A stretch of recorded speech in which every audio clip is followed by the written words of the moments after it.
Cool. Police Commissioner Andrew Costa joins me now. Tēnā koe. Kia ora. Big day, big move. How are you feeling? Yeah, very good. Yeah, I'm excited about the change, but mixed emotions. Of course, finishing with police after 28 years is a big shift. And is it congratulations because you're leaving the role of Police Commissioner, dream job, a bit early? Is it congratulations for you? It is. I'm really delighted to have the opportunity to keep serving in this role as at the sort of other end from police. We spend a lot of time at the bottom of the cliff of social failure. Great to have a chance to shape the system at the top end. Yeah, well, what is social investment? What is it? How does it work? It's fundamentally about getting good outcomes for the investment that the government makes in social spend. And of course, we've got many challenges in our country and we need to do better. And what do you say to criticism from Labor that it's just the government looking to save money from the public service, it's not actually going to do anything? Oh, look, I'm not going to get into the politics of this. I haven't had the opportunity yet to sit down with Minister Willis and I don't want to get ahead of myself. So my focus now is on finishing well with police. We've got lots on the go and that's where my effort will be in the next little while. You've probably been, speaking of politics, you've probably been politicised more than any police commissioner than I can think of. You've been called a whole lot of names by those currently in government. It started with the former National Leader Simon Bridges calling you Wokester Commissioner, the current police minister compared your policing style to having cups of teas with the gangs. David Seymour's called you smarmy and Commissioner Gaslight. Cuddles Costa is how someone in Cabinet describe you. How does that name calling, how does it sit with you? It's been a really polarised period in our history and this is not unique to New Zealand, but certainly we've seen it here. We've come through a very law and order focused election, but I've got a good relationship with the current government. My role is to serve the government of the day. Sometimes police gets drawn into the politics of that, but that's not our place and we aim to serve neutrally. Was it just police though? It was you? Like you were kind of a lightning rod for that criticism? Yeah, potentially, but I think it reflects the environment that we're in and we're in an increasingly politicised and polarised world and so that's the challenges of the role. But that's where you'd expect your leaders, your politicians to maybe not fall down to that kind of base denominator behaviour, right, that divisive behaviour. Obviously, my role is to serve the government of the day. I can't be drawn into these conversations. Public servants aren't well placed to defend themselves. We do what we do, and we do it professionally. And that's why it kind of sucks, right, to be drawn into those kinds of things. What did it do more generally for how constructive that relationship was between you and this current government? I have got a really good working relationship with this government. I wouldn't be appointed to a new role without that, and so I welcome the opportunity. And then during the police pay negotiations and some of the discussions around some of the policies that police are perhaps more concerned about from this government, how would you more generally describe that relationship between the frontline and the government? It's not my place to describe the relationship between the police frontline and the government. It's an inherently political question. I'm focused on getting the best outcomes for New Zealanders, as is our frontline, and they do an outstanding job out there every day. I'll ask it a different way. So what do you think some of those things like the police pay negotiations have done for the culture of the police? Because in the kind of thick of the negotiations, we were receiving emails like the distrust and disconnect between the executive and the lower constabulary has never appeared so great. I feel the government has totally destroyed morale in police. Morale in the police is shot. They broke a perfectly good police department. I once considered this a career that I'd stay in until retirement, but now I'm done and I'm looking elsewhere. Is enough being done, do you think, to stop police, A, skipping the ditch, and B, just leaving the force entirely?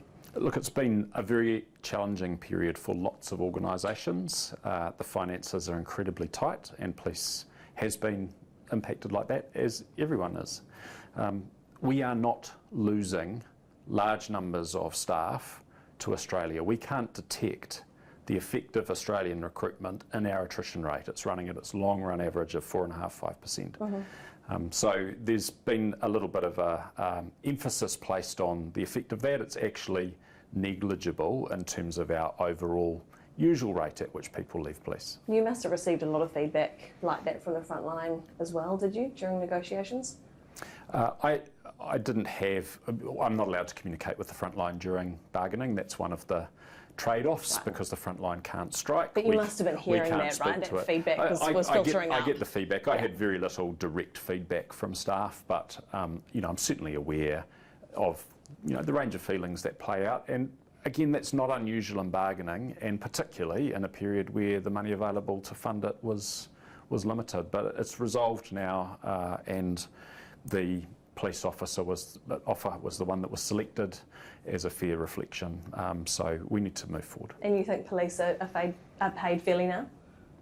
We would always love our people to be paid more, clearly. That enables us to get great staff, but there's not an unlimited bucket of money from which that can occur, and so that's why we have bargaining, and it's now resolved. Do you reckon you lost people from the force as a result of those negotiations? I can't say that we didn't, but what I can say is our attrition rate is running at its long run average and has done for the last 12 months. Is the gang list being scrubbed? There's no plan to scrub the gang list that I'm aware of, and I think I would know. We always maintain that list in terms of looking at the people on it and whether we think they're still current members. That has been through numerous periods of review under successive governments, and there's no different. And it's been cleaned up now, though, right? I think a hygiene exercise was how it was described. Why is that happening now rather than under the previous government? What's changed? It has happened under the previous government. Right the way through. Yeah, it's not a new thing. Right, so gang numbers were legitimately going up under the previous government. They're legitimately going down under this one. Look, honestly, I can't tell you what the current number is, and I'm not going to quote the trends. But what I can say is we have an ongoing practice of maintaining that list. It's become more reliable over time in that we've refined the definitions, and we've worked to check whether people who were on it historically should still be on there. It's still not a statistical measure. It's not a reliable way of understanding truly what's happening in the gang environment. And another congratulations on the common sharers. Where does that shutting down one of the most notorious Australian import gangs? Where does that list on your where does that rank on your legacy list? Look, it's got to be an ongoing thing. So the legacy is creating an organisation that has the capability to go after high-end organised crime groups. In terms of the operational activity, we need to be doing that regularly, and we are. You've seen those results happening routinely. I really want to acknowledge the outstanding work of the investigators that brought that result about. We've seen a material shift in the gang environment from that Australian influence, and common sharers is one of the key groups there that we are focused on. Is it your expectation that police will be able to do similar with other Aussie import gangs like the Rebels and the Mongols? Well, we have had those impacts across a range of groups, and we will continue to focus on whichever groups are causing the greatest harm in the community in terms of the drugs and other misery they peddle. The 500 extra police, do you see that as extra when it doesn't take into account the existing vacancies in police? It's 500 more police than existed when the government formed. Some of the positions connected with that we have allocated under our tactical response model, but those positions were not filled when the government formed. So it can be argued from a range of angles, but the number is 500 from when the government formed. Do you see it as 500 extra police in the force, given you guys were down 167 or whatever it was when this government came into power? It's 500 more than when the government formed. Yeah. Okay. Do you have any concerns about, actually, has the police minister given you a personal assurance that the gun register will remain in place? I'm not going to probably personal assurance, that's an unusual language. What I can say is I've heard the Minister of Police express commitment to the Firearms Register, and I believe he is committed to it. Do you have any concerns about the direction of the gun law reforms?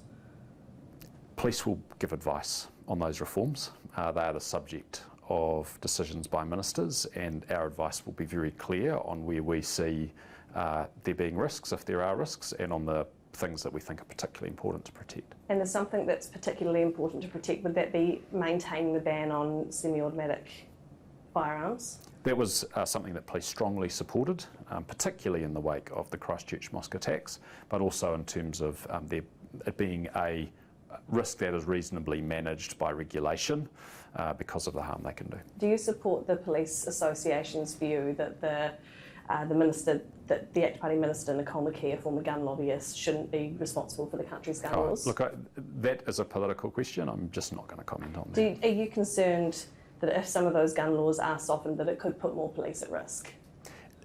The control of firearms is one of the key things that we need to do to keep our country safe, including our frontline staff. So it is something that the organisation naturally cares about, but it's our role to advise ministers, and we will do that. More guns equals more cops at risk, though. Is that a fair statement?